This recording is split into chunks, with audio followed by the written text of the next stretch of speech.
Good morning dear students. देखिए, मैं बार बार कह रहा हूँ कि बोर्ड एग्ज़ाम्स बिल्कुल आपके सर पे हैं, बहुत नज़दीक हैं, बहुत पास में हैं। और जब जब एग्ज़ाम नाम का वर्ड सामने आता है ना, तो एग्ज़ाम एक फोबियो है, हर किसी के लिए डर है, भूत होता है। एग्ज़ाम का नाम देते ही स्टूडेंट के मन में एक फियर पैदा होता है। और फियर को दूर करने के लिए ट्यूटर्स जो होते हैं, टीचर्स जो होते हैं, मेंटोर्स जो होते हैं, उनकी नीड होती है। वो हमेशा उनको पेशेंस बनाए रखने के लिए बोलते हैं कि बेटा आप पेशेंस बनाए रखो, आप अपनी सही डायरेक्शन में काम करते रहो, स्मार्ट स्टडी करते रहो, नो डाउट आप सक्सेस होने हो। तो ठीक है, अपन मैं बार बार तुम्हें एक ही बात कहता हूँ कि अगर तुम्हारी मेहनत में दम है, अगर तुम्हारी मेहनत रंग ला रही है, तुम मेहनत अच्छे से कर रहे हो, तो फिर किसी किसी भी तरीके से तुम्हें घबराने की ज़रूरत नहीं है। किसी भी एंगल से आपको घबराने की जरूरत नहीं है। आज हम जो टॉपिक लेकर के आए हैं वो है अनसीन पैसेज, कॉम्प्रिहेंसिव पैसेज की बात हम कर रहे हैं। वैसे तो कॉम्प्रिहेंसिव पैसेज जो है वो हर एक एग्जाम के लिए नेसेसरी है, हर एक एग्जाम के लिए मतलब एक अपना अच्छा वेटेज रखता है, चाहे वो 10th का हो, चाहे 12th का हो, या कोई भी अच्छे लेवल के जिसमें इंग्लिश का वेटेज हो। जैसे बैंकिंग वगैरह, बैंकिंग सेक्टर के जो भी एग्जाम हैं उनमें अगर आप जाना चाहते हो तो भी अनसीन पैसेज, कॉम्प्रिहेंसिव पैसेज जो है वो आपको डील करना आना चाहिए। ठीक है, आज मैं बिल्कुल फोकस्ड होकर के बना रहा हूँ। कौन सी क्लास को फोकस रख करके? 10th क्लास को फोकस रख करके, कि 10th क्लास के जो स्टूडेंट्स हैं उनको पैसेज को डील कैसे करना है। जैसे आरबीएससी 10th क्लास के जो स्टूडेंट्स हैं उनके क्या उनका पेपर का फॉर्मेट है, किस तरीके से पेपर आता है, तो उसको ध्यान में रख के अपन बात करेंगे। तो सबसे पहले मैं आपको बता दूं कि आपका क्लास 10th जो है, क्लास 10th उसका क्या फॉर्मेट है, किस तरीके से आपके क्वेश्चन पुटअप किए जाते हैं। तो देखिए, इसमें आपका जो कॉम्प्रिहेंसिव पैसेज है, कॉम्प्रिहेंसिव पैसेज जो है उसके स्टार्टिंग 2 क्वेश्चंस आते हैं। शुरुआत के 2 क्वेश्चन इसी के आते हैं और 8 मार्क्स के आते हैं। कितने मार्क्स के आते हैं? 8 मल्टीप्लाई 2 इक्वल टू 16 मार्क्स। दोनों कितने मार्क्स के आते हैं? 16 मार्क्स के दोनों क्वेश्चन आते हैं, जो कि आपके 10th बोर्ड एग्जाम में क्वेश्चन पुटअप होने हैं। क्वेश्चन नंबर फर्स्ट और क्वेश्चन नंबर सेकंड। क्लियर है डियर? तो आपका फर्स्ट क्वेश्चन और सेकंड, क्वेश्चन नंबर 1 और क्वेश्चन नंबर 2, ये कॉम्प्रिहेंसिव पैसेज के आने हैं। उसके बाद आपका ग्रामेटिकल पोर्शन आता है, ग्रामर पोर्शन, जिसमें आपके कौन कौन से टॉपिक हैं? आपका टेंस है, इसके बाद में आपका क्लोज है, उसके बाद में आपका सब्जेक्ट वर्ब एग्रीमेंट है, उसके बाद में आपका वॉइस है, उसके बाद में नरेशन है। तो ये टॉपिक्स आपके आने हैं किसमें? ग्रामेटिकल पोर्शन में। अलग अलग वेटेज इनका दिया हुआ है, 4 मार्क्स है, 2 मार्क्स है, 2 मार्क्स है, 1 मार्क्स है और 1 मार्क। फिर आपके आने हैं कंपोजिशन पार्ट। कौन सा पार्ट? Composition part. और कंपोजिशन पार्ट में भी आपके 3 टॉपिक्स हैं। 3 टॉपिक्स कौन कौन से हैं? आपके स्टोरी है, आपके पैराग्राफ है, आपके लेटर राइटिंग है। राइट? इसके बाद आपके आते हैं टेक्सचुअल क्वेश्चन। टेक्सचुअल क्वेश्चन जो टेक्स्ट बुक है आपकी ही, तो टेक्स्ट बुक आपकी 2 है। एक आपकी फर्स्ट नोटबुक, फर्स्ट फ्लाइट जो है, फर्स्ट फ्लाइट है। एक फुटप्रिंट्स विदाउट फीट है, फुटप्रिंट्स विदाउट फीट। अब इस पार्ट को, इस फुटप्रिंट्स विदाउट फीट को अपन 3 पार्ट्स में डिवाइड करते हैं। एक आपका प्रोज सेक्शन है, एक आपका ड्रामा सेक्शन है, एक आपका पोएट्री है। ये आपका फुटप्रिंट्स विदाउट फीट जो है वो 12 मार्क्स का आएगा। इसमें से मैं आपको अबाउट 3 to 4 मार्क्स का कवर करवाऊंगा थ्रू वीडियोस। इंपॉर्टेंट क्वेश्चंस जो है वो मैं जल्द ही आपको बता दूंगा कि किस प्लेटफॉर्म से आपको डाउनलोड करने हैं। इंपॉर्टेंट क्वेश्चंस विद आंसर्स आपके पास बहुत जल्दी मैं अवेलेबल करवा दूंगा, अगले वीक में तक, अगले वीक में अवेलेबल करवा दूंगा। पोइट्री जो सेक्शन है, पोइट्री सेक्शन में करवा दूंगा आपको, जिसमें 5 मार्क्स का आपका एक्सट्रैक्ट आएगा, आपके क्वेश्चन आएंगे शॉर्ट टाइप, और आपका लॉन्ग टाइप क्वेश्चन आएगा। 12 मार्क्स का वेटेज इसका है। तो 12 का इसका और 12 का इसका। ठीक है, फिर ये आता है ड्रामा जो है, ड्रामा अकेला 3 मार्क्स का है। एक चैप्टर आपके है द प्रपोजल, कितने मार्क्स का है? 3 मार्क्स का है। इसके अलावा आपका प्रोज सेक्शन जो है, इसमें से 9 मार्क्स के क्वेश्चन आएंगे, 6 + 3, 6 मार्क्स के शॉर्ट क्वेश्चन और 3 मार्क्स का लॉन्ग क्वेश्चन। फिर इससे क्या आएगा, एक 6 मार्क्स का एक्सट्रैक्ट आएगा। ये जो सेक्शन है, ये प्रोज सेक्शन 6 मार्क्स का आपका एक्सट्रैक्ट आएगा, 6 मार्क्स के आपके शॉर्ट टाइप क्वेश्चन आएंगे और 3 मार्क्स का लॉन्ग टाइप क्वेश्चन आएगा। तो ये मोटा मोटी आपका पेपर पैटर्न रहने वाला है। तो मैं बिल्कुल क्वेश्चन वाइज चलने वाला हूँ। 12th बोर्ड एग्जाम की जो क्लासेज अपनी बन रहे हैं, उसमें तो क्या हो रहा है कि टॉपिक वाइज चल रहा हूँ। कंप्लीट ग्रामर को ले लिया, फिर आपकी विस्तास बुक जो है उसके MCQ टाइप क्वेश्चन हो गए, 2 क्लासें अपनी हो गई हैं। अगली जो क्लास होगी कंपोजिशन की होगी। लेकिन 10th का बच्चा जो है, आप जो है फर्स्ट टाइम बोर्ड, अच्छे बोर्ड मतलब 8th बोर्ड को आप देख के आ गए, लेकिन 8th बोर्ड का लेवल अलग था, इस बोर्ड का लेवल अलग है। ठीक है, तो इस लेवल को ध्यान में रखते हुए, बिल्कुल हैंड होल्डिंग करते हुए आपको क्वेश्चन नंबर फर्स्ट और सेकंड पे अपन काम करेंगे। ओके, तो क्वेश्चन नंबर फर्स्ट और सेकंड पे चलते हैं। सबसे पहले ये क्वेश्चन बिल्कुल ईजी लैंग्वेज में, जो आपको समझ में आ सके उस लैंग्वेज में। क्या है, आपका अनसीन पैसेज है, सेक्शन ए में आएगा। रीडिंग पोर्शन है, रीडिंग पोर्शन आपके पेपर में कितने मार्क्स का है? 16 मार्क्स का है। कितने मार्क्स का है बेटा जी? 16 मार्क्स का है। इसमें फर्स्ट और सेकंड क्वेश्चन जो है वो आपसे किए जाएंगे, और फर्स्ट और सेकंड क्वेश्चन करने का भी एक पैटर्न है। इसके कुछ क्वेश्चंस जो है वो आपके आएंगे MCQ टाइप फर्स्ट के, और सेकंड के आएंगे आपको रिटर्न में देना है। ठीक है, लेकिन पैसेज को डील करने से पहले कुछ काम की बातें हैं, वो ध्यान से सुन लीजिए। देखो, क्वेश्चन में जाना, मैं प्रैक्टिस करवाऊंगा एक पैसेज की, बट उस तक पहुंचने से पहले आपको ये पता होना चाहिए कि अपने को डील कैसे करना है। हालांकि बहुत बार बच्चा करता है कि पेपर खोला, पेपर में खोलते ही उस पैसेज को पढ़ना शुरू कर देता है, फिर पूरा पैसेज पढ़ता है, फिर क्वेश्चन करता है, फिर उस पैसेज में जाता है। मैं कहता हूँ इतना टाइम नहीं है, और इतना टाइम आपको लगाना भी नहीं है। कैसे डील करना है पैसेज को, कैसे अनसीन पैसेज जो है, कॉम्प्रिहेंसिव पैसेज जो है। कॉम्प्रिहेंसिव का मतलब होता है समझना, रीडिंग का मतलब है पढ़ना, पढ़ करके उसको समझ करके आंसर देना। तो जब आंसर देना है तो क्वेश्चन पहले क्यों नहीं पढ़ो? तो सबसे पहले उसके जो क्वेश्चंस हैं उनको ध्यान से पढ़ो सभी को। क्वेश्चंस पढ़ने के बाद आप पैसेज में जाइए, और पैसेज में जाकर के जहां जहां आपको आंसर, नियर बाई आंसर मिले, कीवर्ड्स जो मिले, उनको आप अंडरलाइन करते हुए चलें या राउंड करते हुए चलें।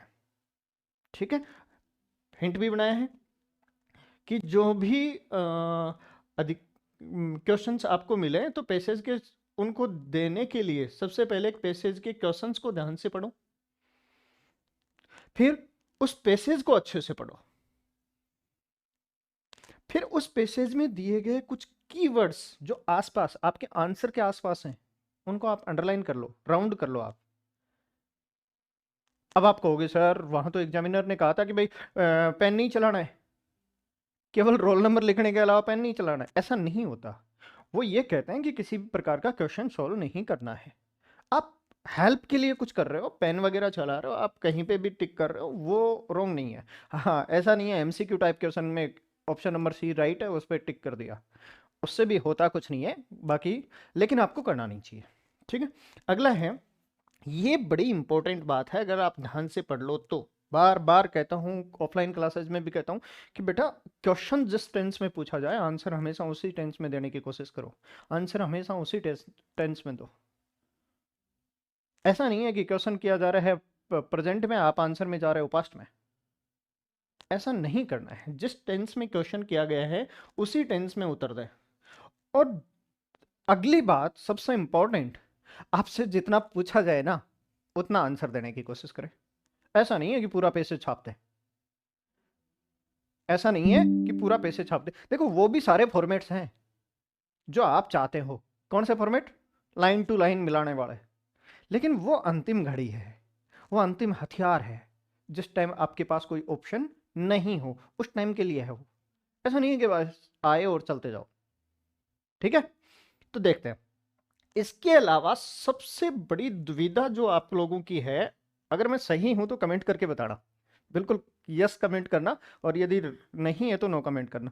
आपकी सबसे बड़ी दुविधा है सिनोनिम्स और एंटोनिम्स को फाइंड आउट करना, या वन वर्ड सब्सटीट्यूशन के क्वेश्चन किए जाते हैं उनको फाइंड आउट करना।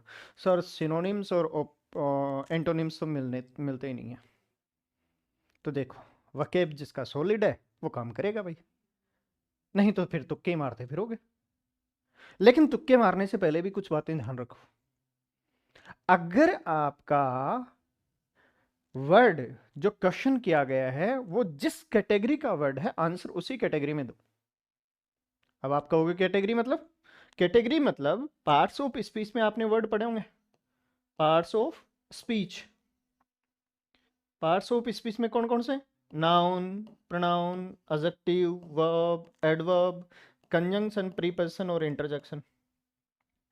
ये वर्ड आपने पढ़े होंगे। तो अगर अगला क्वेश्चन नाउन का कर रहा है आपसे, क्वेश्चन किसका कर रहा है? नाउन का कर रहा है, तो आप आंसर भी नाउन में ही दीजिए। भाई ऐसा नहीं है कि अगला पूछ तो रहा है नाउन के बारे में और आप आंसर दे रहे हो वर्ब में, नहीं चलेगा ऐसा। अगला एडजेक्टिव के क्वेश्चन कर रहा है तो एडजेक्टिव में, वर्ब कर रहा है तो वर्ब में, और एडवर्ब का कर रहा है तो एडवर्ब में आंसर दीजिए। उससे भटकना ही नहीं आपको, इस बात का स्पेशल आप ध्यान रखेंगे। तो सिमिलर वर्ड जो है वो सेम ही कैटेगरी में होने चाहिए। अब आपकी सबसे इंपॉर्टेंट थिंग जो है वो है समझने वाली ये, आप क्वेश्चंस को ध्यान से समझ लो।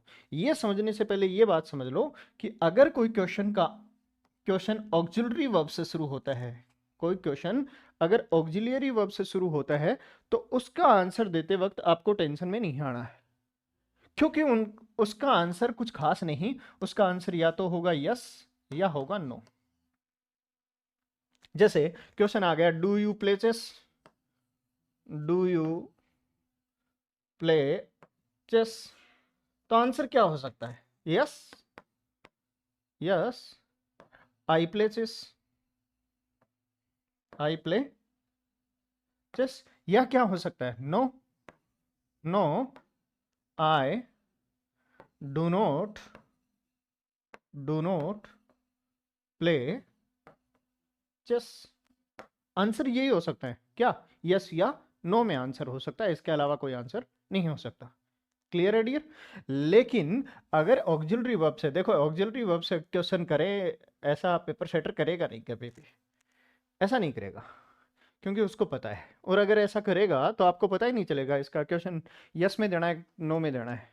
उन बच्चों को जिन्होंने अच्छे से पैसेजेस पे प्रैक्टिस नहीं किया है। ठीक है, अब बात करते हैं इंग्लिश के डॉन की। इंग्लिश के कुछ हीरोज हैं, WH वर्ड्स जिनको बोलता है।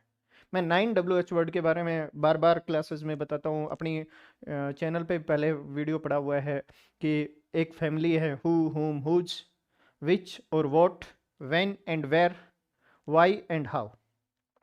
ये जो WH वर्ड है, कौन सा WH वर्ड आने पर आपको जवाब क्या देना है, ये बात ध्यान से समझ लें। ठीक है, तो देखो सबसे पहले अपन ने दिया है व्हेन वर्ड, कि अगर व्हेन वर्ड आ जाए जिसका मतलब होता है कब, जो आपको किसकी डिमांड कर रहा है? टाइम की डिमांड कर रहा है। आपको आंसर क्या देना है? टाइम। आप आंसर दे रहे हैं और उसमें टाइम का कहीं पे कोई लेना देना ही नहीं है, तो आप एग्जामिनर तक चेक करवाने के लिए नहीं बैठे रहे, पहले ही समझ जाए कि अपना आंसर रॉन्ग है, क्योंकि अपन ने दिया ही नहीं, टाइम कहीं बताया ही नहीं। दूसरा है वेयर। वेयर का मतलब होता है प्लेस। आपसे क्या जानने की कोशिश कर रहा है? प्लेस जानने की कोशिश कर रहा है कि कहाँ पे ये इंसिडेंट या कहाँ पे ये काम होता है, कहाँ पे ये एक्शन होता है। थर्ड है हु। थर्ड क्या है? हु। हु का मतलब होता है वो सब्जेक्टिव केस में पर्सन की डिमांड कर रहा है। कौन से केस में? सब्जेक्टिव केस में, और पर्सन की डिमांड कर रहा है। आंसर किसकी डिमांड कर रहा है? पर्सन की। ठीक है, अगला है होम। होम क्या कर रहा है? होम का मतलब होता है कि वो ऑब्जेक्टिव केस में पर्सन की डिमांड कर रहा है। राइट? अगला वर्ड है अपना वॉट। क्या वर्ड है? वॉट। वॉट का मतलब है वो कोई थिंग या कोई आइडिया का डिमांड कर रहा है। कोई थिंग या आइडिया, कोई भी थिंग हो सकती है या कोई आइडिया हो सकता है, उसकी डिमांड कर रहा है। अगला वर्ड है वाई। क्या वर्ड है? वाई। वाई का मतलब होता है रीजन जानना। क्या जानना चाहते हैं? रीजन, कारण क्या है, इस एक्शन के होने का कारण क्या है, राइट। अगला वर्ड है अपना हुज। देखिए, इसको एक जगह आप करके पढ़िए, हु हुम और हुज को। हु हुम और हुज को। हुज का मतलब होता है वो पॉजिटिव केस में। कौन से केस में? पॉजिटिव केस में पर्सन की डिमांड कर रहा है। पॉजिटिव केस में पर्सन की डिमांड। फिर आता है विच। आप विच और वोट को एक साथ करके पढ़िए। विच और वोट को एक साथ पढ़ के पढ़िए। हमेशा कोई थिंग, कोई भी थिंग हो सकती है, या क्या हो सकता है, कोई एनिमल हो सकता है, उसकी बात करने के लिए अपना विच काम में आता है। अगला वर्ड है हाउ। हाउ का मतलब होता है मैनर जानना। क्या जानना? मैनर, काम करने का तरीका क्या है, ढंग क्या है, उसका कोई उपाय क्या है, ठीक है, ये जानने के लिए। फिर है हाउ मेनी। हाउ, देखो हाउ का मतलब कैसे, लेकिन यहां हाउ मेनी आते ही मतलब काउंटिंग पूछ रहा है, संख्या पूछ रहा है। और हाउ मच आते ही मतलब क्वांटिटी पूछ रहा है। क्या पूछ रहा है? क्वांटिटी पूछ रहा है, ठीक है। ये हैं वो 9 WH वर्ड जिनको मैंने 11 बता दिए, जिनको आपको ध्यान में रखना पड़ेगा। इनका आंसर क्या देना होता है? कई बार यहाँ आकर के स्टूडेंट बहुत कंफ्यूज होते हैं हाउ मेनी और हाउ मच पे, बहुत ज़्यादा कंफ्यूज होते हैं। देना आंसर हाउ मच का होता है और दे देते हैं हाउ मेनी का। गड़बड़ झाला हो गया भाई, बड़ा गेम खेल गए आप, आंसर गया काम से, ठीक है। तो इसको ध्यान में रखें। आगे देखें। अब आपका एक क्वेश्चन जो आपके सामने आपकी स्क्रीन पे है, देखेंगे अपन कि किस टाइप का क्वेश्चन है और डील कैसे करना है। देखो,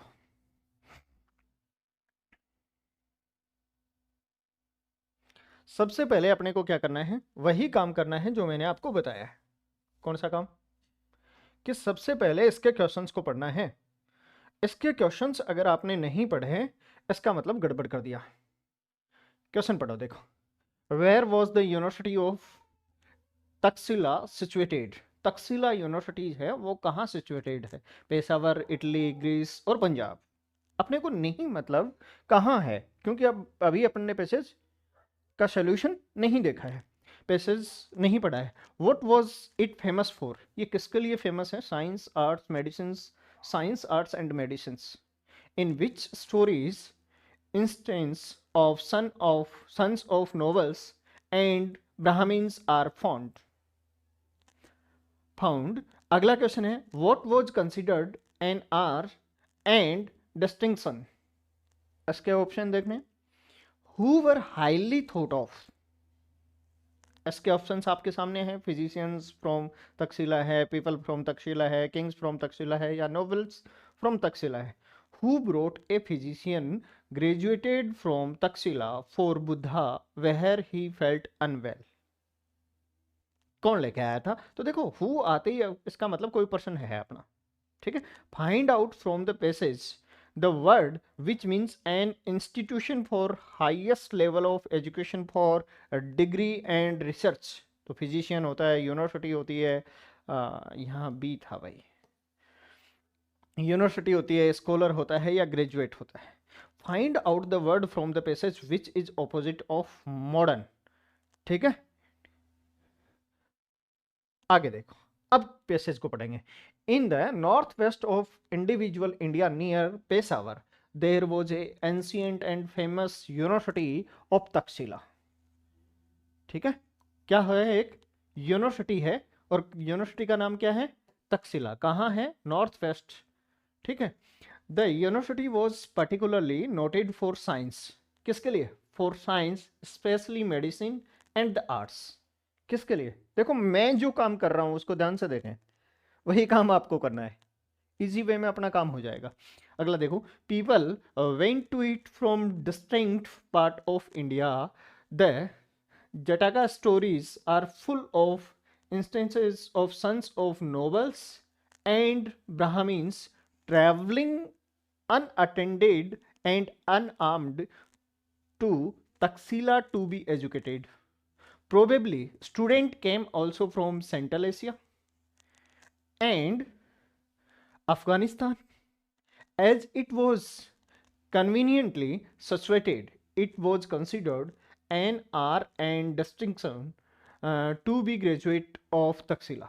Physicians who had studied in the school of medicine were highly thought of, and it is related that whenever Buddha felt unwell, his admirers brought to him a famous physician who had graduated from Taxila. Taxila was thus a pre-Buddhist university.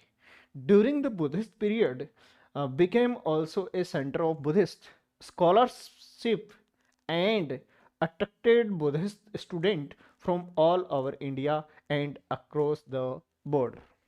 देखो, कुछ students मेरे को बार बार एक बात कहते हैं, sir हमें Hindi translation करना नहीं आता, सर हमें ये नहीं आता, सर हमें वो नहीं आता। भाई ये ढकोसले करना छोड़ो, लोगों को ये अपने एक्सक्यूजेस देना छोड़ो। लैंग्वेज है, लैंग्वेज को पढ़ना शुरू कर दो, लैंग्वेज अपने आप आपको बताना शुरू कर देगी आंसर। तुम नहीं कह सकते ऐसे कि ये नहीं आता और वो नहीं आता, और नहीं आता तो भी करना है, नहीं आता तो भी करना है। आपके पास ऑप्शन थोड़ी है कि भाई 10th पास करना है लेकिन इंग्लिश पढ़े वगैरह करना है, नहीं, कोई ऑप्शन नहीं है, आपको पढ़ना है। ठीक है, तो मैंने कोई हिंदी ट्रांसलेशन नहीं किया इसका, आपके सामने नहीं किया। अब अपन क्वेश्चंस पे चलेंगे। क्वेश्चंस आपके रहे ये, ठीक है, ये रहा आपके क्वेश्चंस। फर्स्ट क्वेश्चन देखो, where was the university of Takshashila situated? Takshashila university जो है वो कहाँ सिचुएटेड है? देखो आया क्या कहीं पे, in the north west of undivided India near Peshawar. Where का मतलब जगह पूछ रहा है, मैं फिर कह रहा हूं आपको आंसर देना, near Peshawar. Option A is right. Clear हो गया ना, कोई टेंशन वाली बात नहीं है ना। एक बात और बताऊं, एक शॉर्ट बहुत प्यारी सी बात, ये 100% लागू नहीं होती है लेकिन ध्यान दें, जनरली क्वेश्चन जो किया जाता है ना वो टॉप टू बॉटम पुटअप किया जाता है, तो आंसर देते वक्त भी थोड़ा सा कॉमन सेंस लगाया करो। अगला देखो, what was it famous for? ये किसके लिए फेमस है? ये जो यूनिवर्सिटी है, जो पेशावर यूनिवर्सिटी आपकी है, ये किसके लिए फेमस है? देखो एक minute, what was it famous for? Peshawar university जो है वो फेमस आर्ट्स के लिए फेमस है, मेडिसिन के लिए, साइंस आर्ट्स एंड मेडिसिन के लिए। तो देखो अपन ने अंडरलाइन भी करके आए कि भाई साइंस आर्ट्स एंड मेडिसिन तीनों के लिए फेमस। आंसर हो गया अपना। अगला देखो, in which stories instances of sons of noble and Brahmans are formed? ठीक है, तो देखो जटाका स्टोरीज अभी अपन अंडरलाइन करके आए हैं, वो आपका राइट आंसर हो जाएगा। अगला देखिए, what was considered an are honour and distinction? Question number 4 है, तो वो होगा ऑनर किसके लिए है? To be graduated of Takshashila, Takshashila से ग्रेजुएटेड हो। अगला है हु वर, हु, देखो यहां है वॉट, यहां है विच, इन विच, तो थिंक की बात आ गई। यहां है वॉट, वॉट का मतलब आइडिया, वॉट का मतलब थिंग, हु का मतलब person. Who were highly thought of, highly thought of. Question number 5 है और का आंसर क्या होगा? Physicians from Takshashila, physicians from Takshashila. Kings from Takshashila की कोई बात नहीं हुई, पीपल फ्रॉम तक्षशिला नहीं हुआ, नोवेल्स फ्रॉम तक्षशिला नहीं। Who brought a physician graduated from Takshashila for Buddha whenever he felt unwell? तो बताइए क्वेश्चन नंबर, इसका मतलब ये तो क्लियर है कि इसका आंसर जो है वो कोई ना कोई पर्सन होगा, तो उसके एडमायरर्स लेके आए थे। देखो अपन ने लगा रखा है भाई, मैं फिर बता देता हूं, अपन ने लगा रखा है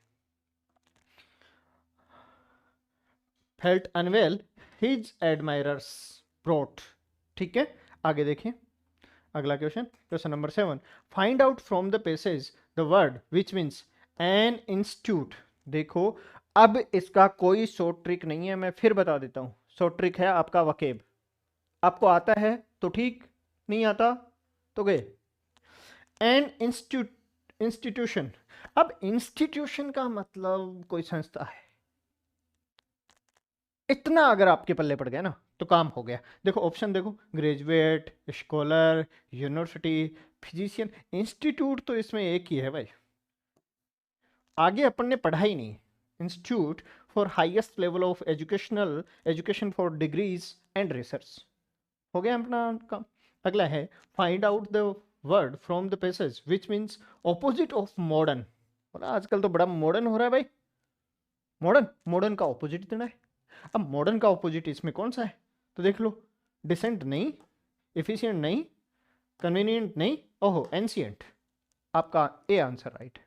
तो इस तरीके से आपको पैसेज को डील करना है, उसमें किसी प्रकार की कोई कोताही नहीं बरतनी है। सेकंड जो पैसेज होगा वो आपका इस तरीके से नहीं होगा, उसके आपको क्वेश्चन आंसर देने पड़ेंगे, उसके आंसर्स देने पड़ेंगे, उसके आपको क्या देने पड़ेंगे, आंसर्स देने पड़ेंगे कि भाई किस तरीके से क्वेश्चंस हैं। और ये पीडीएफ जो है वो आपको प्रोवाइड करवा दी जाएगी, और इस पीडीएफ के थ्रू आप ये जान सकते हैं कि किस तरीके से आपका सेकंड जो क्वेश्चन है वो आएगा।